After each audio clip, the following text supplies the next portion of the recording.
Le vin au verre, c'est un véritable plus pour le chiffre d'affaires d'un restaurant. Alors la vraie problématique, c'est comment est-ce qu'on peut réussir à conserver le vin au mieux dans une bouteille une fois ouverte. Bienvenue sur cette nouvelle vidéo à destination des professionnels sur les caves à vin et les outils de conservation du vin. Je précise tout de suite que mon avis est absolument libre, que je n'ai aucune royalties sur ce que je vais dire derrière. C'est vraiment un conseil, j'allais dire gratuit dans les deux sens du terme. Alors, je profite d'être aujourd'hui à Lille dans un restaurant japonais qui m'a demandé de venir les aider à faire l'accord mets et vins entre la cuisine japonaise et les vins français et je vais dire suisses parce qu'il y a de très beaux accords.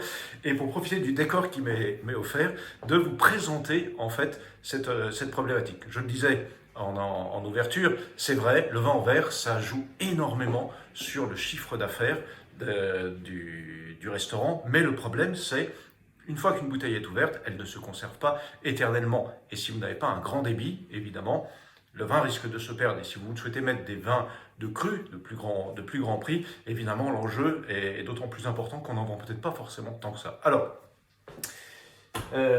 on est à Lille, donc du coup évidemment on ne peut pas s'empêcher d'avoir un petit rappel de brasserie à la bière, mais ce n'est pas le sujet du jour. Alors, la première chose, alors qui n'est pas liée au service du vin, mais plutôt à sa conservation, bien sûr ce sont ces caves à vin, ces grands frigos à vin à différents étages, différents niveaux.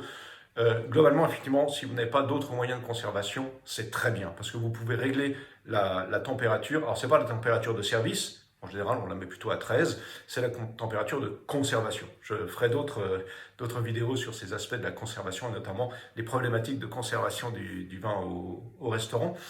Mais globalement, si vous souhaitez investir, il n'y a pas de problème, c'est vraiment très très bien, très fiable pour la conservation. Veillez juste à une chose, mais en général c'est le cas, c'est que la vitre soit un peu fumée, parce que le vin n'aime pas la lumière, la conservation à la lumière. Alors, plus concrètement, je voulais vous présenter quelques outils, avantages, inconvénients. Alors, le plus célèbre, celui qu'on connaît depuis un certain temps, c'est ce qu'on appelle le corps à vin, que je vous mets juste ici. Alors, outre le fait que c'est assez inesthétique, on a l'impression d'avoir un shit pour nettoyer les vitres ou la table, c'est très efficace. C'est très efficace parce que, de fait, on introduit en fait de l'azote, c'est de toute façon le principe de tous ces systèmes-là. On introduit de l'azote, ça permet qui est sans goût, sans odeur, sans problème, et donc on refait l'effet bouchon. Donc ça marche plutôt bien. C'est pas élégant du tout, c'est vrai. C'est un peu bruyant, ça fait un vrai bruit de pchit, hein, ou de paille en fond de verre, vous savez, c'est pas très élégant.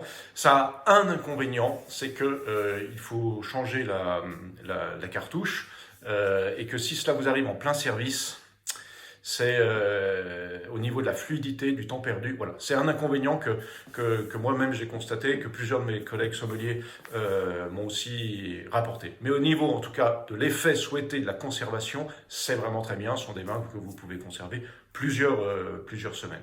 Il y a un deuxième type de conservation, c'est le même principe à l'azote, ce sont les frigos, hein, ça ressemble exactement à ça, ce sont des frigos tempérés. Alors vous avez plusieurs capacités, hein, de 1 à plusieurs dizaines, même pour certains, de frigos, de compartiments. En fait, ça marche comme une fontaine, hein. Donc, vous introduisez dedans le même système que le corps à vin, et puis vous actionnez votre fontaine que pour certains modèles, vous pouvez même déjà doser. Donc, vous êtes sûr d'avoir vos 12 centilitres si c'est la dose que vous souhaitez mettre. C'est le même principe. L'avantage par rapport au corps à vin, c'est que vous pouvez choisir dans les compartiments de votre frigo, vous pouvez choisir la température de service du vin. Et donc ça, c'est très bien, parce que non seulement votre vin va être conservé, mais en plus, il sera conservé et servi à bonne température. C'est un gros plus par rapport au corps à vin. Bien sûr, il faut avoir la place de mettre le meuble, mais il faut savoir aussi que c'est un gros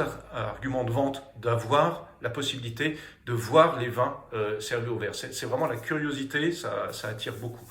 Le système est beaucoup plus simple que le corps à vin, beaucoup plus élégant, moins bruyant également, puisqu'en fait la cartouche d'azote est située à l'arrière du frigo et donc on peut vérifier et la changer plus régulièrement en dehors des heures de service. Bien sûr, il faut être attention, mais enfin comme pour tout entretien et préparation de la salle.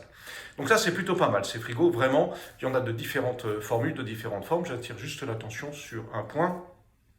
Ce ne sont pas les mêmes styles et pas les mêmes process si vous êtes sur un vin tranquille ou un vin pétillant. Ne mettez pas un vin pétillant dans une cellule qui est faite pour un vin tranquille et réciproquement.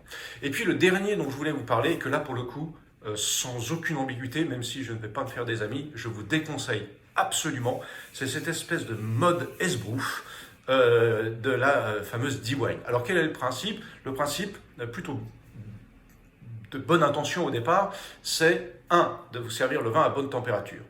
2. De pouvoir vous permettre de conserver le vin, puisqu'en fait ça marche par des cartouches. Donc vous avez des cartouches des ampoules en fait, que vous introduisez dans la machine est programmée, et donc elle va vous servir le vin à bonne température. Mais elle va aussi vous l'aérer, et c'est là qu'est le problème. C'est là qu'est le problème, parce que le système d'aération, mais c'est la même chose avec les systèmes mécaniques qu'on met comme une sorte d'entonnoir à passoire, c'est qu'en fait ça va casser le vin.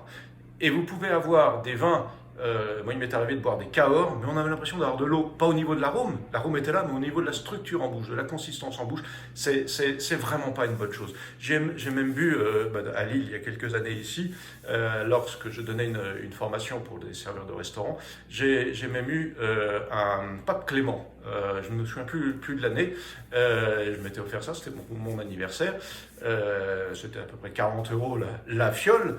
Et j'ai été extrêmement déçu parce que les arômes étaient là, mais le vin n'avait plus de consistance. C'est vraiment un problème, donc je déconseille vraiment cette machine-là. Et je sais que je ne vais pas me faire des amis là-dessus, mais c'est vraiment pas exceptionnel, quoi.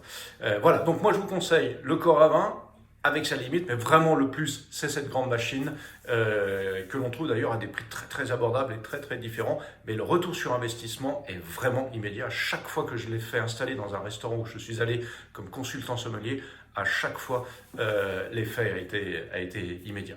Voilà, j'espère que cette petite vidéo vous aura aidé. Sachez que si vous souhaitez avoir un rendez-vous consultant pour vous aider à évaluer votre cave, à faire votre cave, à faire un audit pour savoir l'accord mets-vin, parce qu'en fait, un serveur formé, une cave à vin en accord avec la carte du chef, c'est 40% de chiffre d'affaires en plus. Enfin bref, si tout ça vous intéresse sur le petit moment publicité, eh bien je vous mets le lien en description pour me contacter dans un appel absolument gratuit pour voir si vous avez des besoins particuliers. J'espère vous avoir mis le vin à la bouche et je vous dis à une prochaine vidéo.